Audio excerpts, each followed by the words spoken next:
When I was a kid, I wanted to be a veterinarian. A disappointment to my grandfather when he realized I wasn't aspiring to follow in his footsteps as a veteran. But as my pronunciation skills improved, I assured him that I'd still retire after having spent my time in the trenches. The only difference being that I'd be in there with kittens.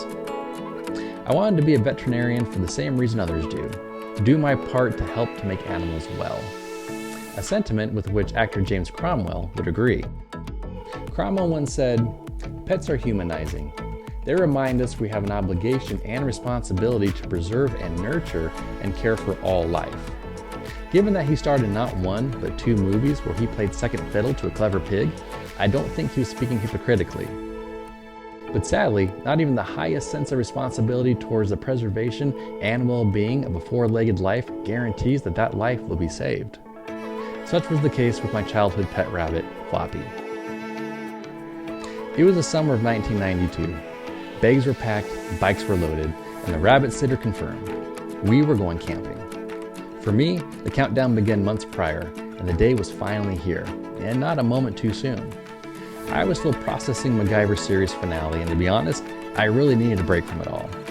And I couldn't think of a better way to clear my head than getting back to nature. For 4 days and 3 nights, no Johnny Do list, no responsibilities, just me, a campfire, and a 12-pack of Capri Sun. The grandparents had arrived, and all that remained was a final check before we left the house. A final check to ensure nothing was dripping, trickling, or leaking, and we also want to make sure all the house faucets were off. All was in order, except one thing: Floppy. None of us could quite put our finger on it exactly, but there was something off about Floppy, which was a little concerning because at no point did Floppy ever present himself as particularly on. After concluding that the 13-year-old neighbor girl may not be prepared to provide mouth-to-mouth to a rabbit in the off-chance resuscitation was needed, we decided to start our vacation with a trip to the vet. A bell rang as we entered the front door, and a woman wearing a lab coat met us at the check-in counter. My dad explained the situation, including the fact that we were technically on vacation, and asked what the options were. The woman gave Floppy a look and confirmed that there was indeed something off. The woman suggested that we leave the rabbit with her and assured us that she would provide the needed diagnostic assessments and give Floppy any medical treatment she felt necessary while we were away. Always wanted to masterfully walk that fine line between empathy and fiscal responsibility, my dad asked what something like that would cost. The woman couldn't give an exact dollar amount. This spoke loudly to the financially frugal part of my dad. Not even something in the ballpark, he asked? Unfortunately, no, not until I finished running all the tests. In the battle of positive character traits, fiscal responsibility was starting to win. The woman took her stethoscope off her neck as she began a preliminary assessment. My dad leaned in a little and spoke quietly. "And what if you were to, just put the rabbit down?" "Put the rabbit down?" she asked. "Yeah, My dad placed inverted praying hands on the side of his head. "To sleep." The woman removed her stethoscope from her ears and locked eyes with my dad. "Sir, we save and heal animals here. We do not euthanize them." She reinserted her earpieces and continued her evaluation. "Not unless it's terminal." And as if my dad and Floppy had been rehearsing all week in some sort of Rabbit and Costello routine, on cue, Floppy ran 3 circles inside of his cage, stopped, and plopped on his side. The woman quickly used her instrument to listen for signs of life. She sighed. The woman and my dad looked at each other. My dad matched her sigh, gave what appeared to be a brief moment of silence, and said, "I think it's terminal." Edgar Allan Poe once said, "The boundaries which divide life from death are at best shadowy and vague. Who shall say where one ends and the other begins?"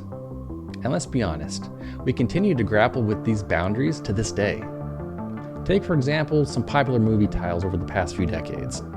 Night of the Living Dead, Return of the Living Dead, The Walking Dead, The Dead Don't Die, Army of the Dead, Corpse Bride, and Dead Alive, just to name a few. But this fascination with the thin line between life and death is nothing new. And personally, I think Jesus started it. In John chapter 5, Jesus says, "Truly, truly I say to you, an hour is coming and is now here when the dead will hear the voice of the Son of God, and those who hear will live. For as the Father has life in himself, so he has granted the Son also to have life in himself. and he has given him authority to execute judgment, because he is the Son of Man.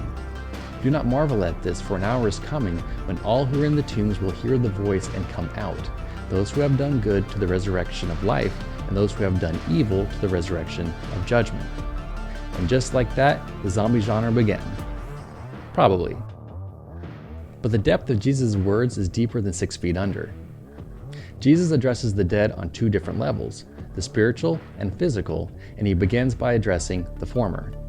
Jesus states, "The hour is now here when the dead will hear the voice of the Son of God, and those who hear will live." And who are the spiritually dead? Ephesians 2:1-3 reads, "And you were dead in the trespasses and sins in which you once walked, following the course of this world, following the prince of the power of the air, the spirit that is now at work in the sons of disobedience, among whom we all once lived in the passions of our flesh, carrying out the desires of the flesh and the mind, and were by nature children of wrath, like the rest of mankind." So, sin equals death, but the dead don't die. At least, they don't need to. As Jesus stated, the dead will hear the voice of the Son of God, and those who hear will live. As Paul emphasized at the beginning of the Ephesians passage, you were dead, past tense, because being spiritually dead is not a death sentence. Paul continues in verse 4, starting with 2 of the most hopeful words ever to be written. 2 words noted and spoken many times from behind a pulpit. But God. Paul continues, "But God, being rich in mercy, because of the great love with which he loved us, even when we were dead in our trespasses, made us alive together with Christ. By grace you have been saved, and raised us up with him, and seated us with him in the heavenly places in Christ Jesus, so that in the coming ages we might show the immeasurable riches of his grace and kindness towards us in Christ Jesus. For by grace you have been saved through faith. And this is not your own doing. It is the gift of God, not a result of works, so that no one may boast." But will the dead literally come out of their graves? Yes. Theologian Albert Barnes writes, "All the dead of every age and nation, they are described as in the graves. Though many have turned to their native dust and perished from human view, yet God sees them and can gather their remains and raise them up to life." The phrase, "all that are in the graves," does not prove that the same particles of matter will be raised up, but it is equivalent to saying, all the dead. He will restore them to life and command them to appear before him. This is a most sublime description and will be a powerful display of almighty power. None but God can see all the dead. None but he could remold their frames, and none else could command them to return to life. It's interesting. The spiritually dead can be resurrected. It's a choice. The physically dead, on the other hand, will be resurrected. There's no choice in the matter. As Jesus said, "An hour is coming when all who are in the tombs will hear his voice and come out, those who have done good to the resurrection of life, and those who have done evil to the resurrection of judgment." Think Lazarus. John 11:43-44 reads that Jesus cried out with a loud voice, "Lazarus, come out." The man who had died came out, his hands and feet bound with linen strips and his face wrapped with a cloth. Lazarus didn't have a say in the matter. Neither will we. A time will come when Jesus once again cries out in a loud voice, "Come out." But it won't be Lazarus' name he calls. It'll be yours. It'll be mine. To either the resurrection of life or of judgment. The real zombie apocalypse didn't begin in a lab. It began in a garden, when sin entered the world. Romans 5:12 reads, "Therefore, just as sin came into the world through one man, and death through sin, and so death spread to all men because all sinned." As Jesus declared, "The hour is coming and is now here," as if revealing to those around him the devastating reality of their situation, that they've been infected, are dead, and just don't know it. And as noted, the infection carries with it the consequences of judgment. But God. Romans 5:15-17 reads, "But the free gift is not like the trespass. For if many died through one man's trespass, much more have the grace of God and the free gift by the grace of that one man, Jesus Christ, abounded for many. And the free gift is not like the result of that one man's sin.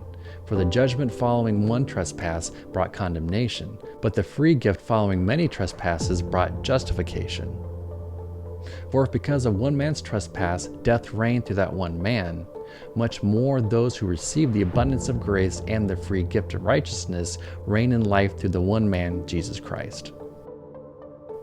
That day with the veterinarian was one of my first exposures to one of life's harshest realities, death. And it scared me, because the one person who was supposed to be able to save a life, the one with all the credentials and ability, couldn't. And I started to realize that when it came to death, despite our best efforts, it's not a matter of if, but when. But God. Not only does God have the credentials and ability to save us, He already did, through the death and resurrection of Jesus. The antidote to this virus, this matter of sin, is not through injection, but through profession and faith by grace. Romans 10:9 states, "If you confess with your mouth that Jesus is Lord and believe in your heart that God raised Him from the dead, you will be saved."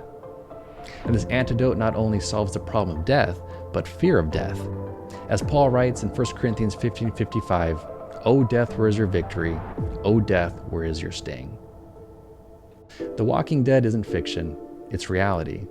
And the fact of the matter is, until we make the choice to receive the free gift of salvation, the antidote to sin and its natural consequences, judgment, we're all walking dead. We just don't know it.